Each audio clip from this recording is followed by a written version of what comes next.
अस्सलामुअलैकुम। उम्मीद है आप सब बखैर व आफ़ियत होंगे।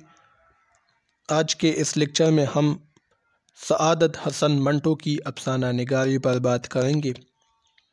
आप सबसे गुजारिश है कि इस वीडियो को अपने दोस्तों के साथ लाजमी शेयर कीजिए ताकि जो मेहनत हम करते हैं उसका फ़ायदा सबको मिले। और अगर वीडियो पसंद आ जाए तो लाइक का बटन ज़रूर दबा दीजिए। सआदत हसन मंटो उर्दू अदब के मशहूर और सबसे मुतनाज़ अफसाना निगार हैं। नाक़िदीन अदब इन्हें तरक्की पसंद तस्लीम करते हैं जबकि ख़ुद तरक्की पसंद इन्हें कबूल करने से इनकार करते हैं। तरक्की पसंद एक तहरीक थी, इस पर मैंने वीडियो बनाई है, तफसील से आप उसको देख सकते हैं। उसका लिंक मैं डिस्क्रिप्शन में दे दूँगा। मंटो ज़िंदगी और इसकी नफ्सियात को पूरी आगाही से इस्तेमाल करने वाले अफसाना निगार हैं। इन्होंने बेरहम हकीकत निगारी को मौजू बनाया और नाज़रीन व क़ारीन को बर की झटका लगाकर चौंका दिया। बेरहम हकीकत निगारी यानी हकीकत को बयान करते हुए कोई रहम इन्होंने नहीं की, जो सच है उसी को बयान किया। वो तख्ते सियाह पर सफ़ेद चाक से लिखते रहे ताकि सियाही और भी नुमाया हो। मंटो ने नाम नहाद महज़ब मुआशरे और इसके शरीफ व नफ्स इंसानों के अंदर छुपी गलाज़तों को बाहर निकालने की कोशिश की है। मंटो ने अपने अफसानों के लिए ज़िंदगी का ऐसा मौजू चुना जिसको हाथ लगाते हुए दूसरे अफसाना निगारों को गिन आती थी, यानी जिन्स। मंटो ने जिनसी नोइयत के अफसाने लिखकर शराफत का डंडोरा पीटने वालों को मुआशरे के सामने नंगा किया है। आबिद अली आबिद ने लिखा है इस हवाले से कि मंटो के अफसानों के मौज़ूआत और किरदार ज़िंदगी के हर शोबे से ताल्लुक़ रखते हैं। इन किरदारों में तवाइफ़ें, क्लर्क, दलाल, मौलवी, उस्ताद, कोचवान और मुनाफिक चेहरे वाले लोग भी। करीब करीब मुआशरे के हर तबके के अफराद को मंटो ने बहुत करीब से देखा है और जिसके अफराद कमोबेश मंटो के हमाम में सब नंगे हैं। तो ये आबिद अली आबिद ने लिखा है मंटो के हवाले से, उनके अफसानों के हवाले से। मंटो ने रियाकार और मुनाफिक मुआशरे के मुँह पर भरपूर तमांचे रसीद किए हैं। एक जगह वो ख़ुद कहते हैं मंटो के ज़माने के जिस दौर से हम इस वक्त गुज़र रहे हैं, अगर आप उससे नावाकिब हैं तो मेरे अफसाने पढ़िए। अगर आप उनको बर्दाश्त नहीं कर सकते मेरे अफसानों को, तो इसका मतलब ये है कि ज़माना नाकाबिल बर्दाश्त है। मुझ में जो बुराइयां हैं वो इस अहद की बुराइयां हैं। मेरे तहरीर में कोई नुक़्स नहीं। जिस नुक़्स को मेरे नाम से मंसूब किया जाता है दरअसल मौजूदा निज़ाम का नुक़्स है। तो ये सआदत हसन मंटो ने कहा है और बिल्कुल ऐसा ही है कि इनके अफसानों में जो हमें नज़र आता है बिल्कुल वही उनके मुआशरे में भी हो रहा था। मंटो के यहाँ जुल्म जबर और जिन्स साथ साथ चलते हैं। वो औरत के जिस्मानी इस्तेसाल पर आबदीदा हो जाते हैं, खफा हो जाते हैं। वो झूठ, मुनाफिकत और नाम नहाद शराफत के पर्दे नोच कर फेंक देना चाहते हैं ताकि असल इंसान का रूप सामने आ सके। यानी इनके अफसाने असली इंसान की तलाश के तजर्बे हैं कि जो इस तरह के किरदार है जो कि जिन्स परस्त हैं उसको मैं सामने लाऊं तो जो फेवर इंसान है, पाक मासूम, वो रह जाएंगे। तो इसी वजह से मंटो के अफसाने असली इंसान की तलाश के तजर्बे हैं, पाक इंसान की तलाश के तजर्बे हैं। मंटो ने आज़ादी से पहले भी बहुत लिखा और आज़ादी के बाद भी। आज़ादी के बाद मंजर आम पर आने वाले अफसानों में चुगद, ठंडा गोश्त, हाली बोतलें, हाली डब्बे, नमरूद की खुदाई, यजीद, सड़क के किनारे, शिकारी औरतें, काली शलवार, सियाह हाशिए, पुंदने और गुलाब का फूल वगैरह शामिल है। ये ऐसे अफसाने हैं जो इन्होंने 1947 के बाद, आज़ादी के बाद लिखे हैं। अफसाना ठंडा गोश्त में उसलूब की चुस्ती और अल्फाज का मुनासिब और मौका महल के मुताबिक इस्तेमाल इस अफसाने को ठंडा गोश्त को फ़नी लिहाज से बुलंद करता है। इस अफसाने में मर्दों की हवसनाकी, उनकी जिन्स परस्ती और औरत के जिस्मानी इस्तेहसाल का नक्शा बड़ी खूबी से मंटो ने खींचा है। अफसाना सड़क के किनारे। इस अफसाने में औरत के जज्बे ममता को पेश किया गया है, माँ के मोहब्बत के जज्बे को पेश किया गया है कि एक माँ सब रसवाइयाँ और इल्ज़ाम तो कबूल कर सकती है मगर अपने जिगर के टुकड़े, अपने बच्चे को अपने आप से जुदा नहीं कर सकती। बच्चा नाजायज़ ही सही मगर जन्म तो उसने उसकी कोख से लिया है।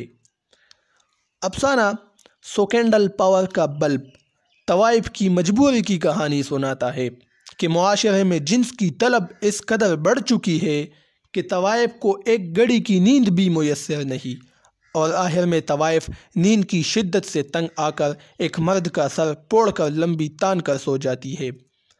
इसने एक कोटेशन मैंने इस अफसाने से ली है, आप देखें। उसने अंदर झांका, फर्श का जो हिस्सा उसे नज़र आया उस पर एक औरत चटाई पर लेटी थी। उसने उसे गौर से देखा, उस औरत को जो सो रही थी, मुंह पर दोपट्टा था।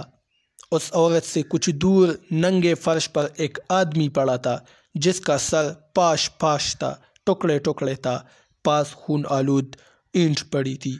तो ये सड़क के किनारे से मैंने ये कोटेशन ली है। तो इसमें तवाइफ की मजबूरी की दास्तान सुनाई गई है कि मुआशरे में जिन्स इतना ज़्यादा हो गया है कि अब तवाइफ को नींद के लिए वक्त भी नहीं मिल रहा।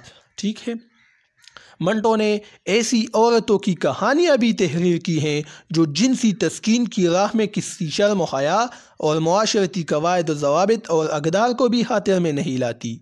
अफसाना चुगत में बिल्कुल एक ऐसा ही किरदार पेश किया गया है जो अपनी जिनसी तस्कीन के लिए मुख्तलिफ़ किस्म के हरबे इस्तेमाल करती है। प्रकाश जो इस अफसाने का एक किरदार है, प्रकाश के दोस्त को भी वो लड़की अपने जिस्म से खेलने का मौका फराहम करती है, लेकिन प्रकाश का दोस्त इस तरह का खेल नहीं खेलना चाहता। आखिर में ये लड़की, ये किरदार एक सिख से अपनी ख्वाहिश पूरी कर लेती है। ठीक है, जिन्स के अलावा नफ्सियात भी मंटो का एक पसंदीदा मौजू है। नफ्सियात कहते हैं कि इंसानों के जिस जहन में क्या चल रहा है, वो ज़ाहिरी तौर पर क्या है और उनका बातिन कैसा है। ज़ाहिरी तौर पर अच्छा है, बातिनी तौर पर बुरा है, तो इसको नफ्सियात कहते हैं। तो मंटो के जो अफसाने हैं वो जिन्स के अलावा नफ्सियात भी उसमें शामिल है। अफसाने बाबू गोपीनाथ और मेरा नाम राधा है खालिस नफ्सियाती अफसाने हैं। बाबू गोपीनाथ का एक किरदार गोपीनाथ दुनिया की नज़र में चटा हुआ बदमाश होने के बावजूद पाकीज़ा दिल का मालिक है। अब देखें, ज़ाहिरी तौर पर तो बदमाश था, लोग कहते हैं बदमाश है, लेकिन बातिनी तौर पर ये एक पाकीज़ा दिल का मालिक था। तो इसी को कहते हैं नफ्सियात, और मंटो ने इसको भी बयान किया है। इसी तरह अफसाना मेरा नाम राधा है में एक किरदार राधा किश्वर से मोहब्बत करती है, लेकिन किश्वर इन्हें मुसलसल नज़र अंदाज करता है। लिहाजा यही वजह है कि राधा के जहन पर मनफी असरात नुमाया हो जाते हैं और नज़रअंदाज होने का अजाब सहने के बाद वो इंतकाम पर उतर आती है। तो ये देखे, यही नफ्सियात है ना कि राधा से किश्वर मोहब्बत नहीं करता, उसको नज़रअंदाज करता है। तो जब उसको नज़रअंदाज करता है तो जो राधा है, इसका किरदार और लड़की, उस पर मनफी असरात आ जाते हैं उसके जहन पर। ठीक है, गरज मंटो इंसानी नफ्सियात से आशना थे और बड़ी महारत के साथ उसका प्रचार अपने अफसानों में किया है।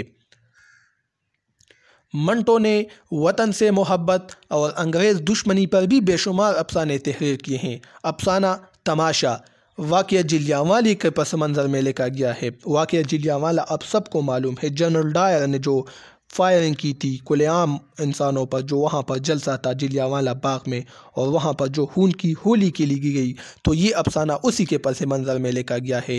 इस अफसाने में अंग्रेज़ों की निहत्ते मुसलमानों पर जुल्म व जबर से पर्दा उठाया गया है। इसी तरह अफसाना नया कानून, ये भी अंग्रेज़ों के मज़ालिम और हिंदुस्तानियों के दिलों में उनसे नफ़रत की एक दास्तान है कि हिंदुस्तानी अंग्रेज़ों से कितना नफ़रत करते थे। इसी तरह अफसाना टोबटेक सिंह में मंटो ने एक पागल बशन सिंह के ज़रिए से वतन से मोहब्बत के जज्बे को पेश किया है कि एक शख्स को, एक आदमी को अपने वतन से कितनी मोहब्बत होती है। मजमूई तौर पर देखा जाए तो मंटो झूठी दुनिया का सच्चा अफसाना निगार था। वो कहा करते थे कि मेरी ज़िंदगी एक दीवार है जिसका पलस्तर मैं नाखूनों से कुरचता हूँ। कभी चाहता हूँ कि इसकी तमाम ईंटें परागंदा कर दूँ, मुंतशिर कर दूँ। कभी ये जी में आता है कि इस मलबे के ढेर पर एक नई इमारत खड़ी कर दूँ। तो मंटो अक्सर इसी तरह की बातें करते थे और इसके पीछे इसका मुआशरा था। मंटो लाहौर में दफन है। इन्होंने अपना कतबा खुद कंधा किया है, यानी कब्र पर जो पत्थर लगाया जाता है सरहाने पर, तो उसको कतबा कहते हैं। मंटो ने वो कतबा खुद लिखा है, जिसके अल्फाज यहाँ आप देख रहे हैं कि यहाँ सआदत हसन मंटू दफन है। इसके सीने में अफसाना निगारी के सारे असरार और रमूज़ दफन है। वो अभी भी मनो मट्टी के नीचे सोच रहा है कि वो बड़ा अफसाना निगार है या खुदा। तो ये आज की वीडियो थी। उम्मीद है आप लोगों को पसंद आ चुकी होगी। अल्लाह हाफिज़।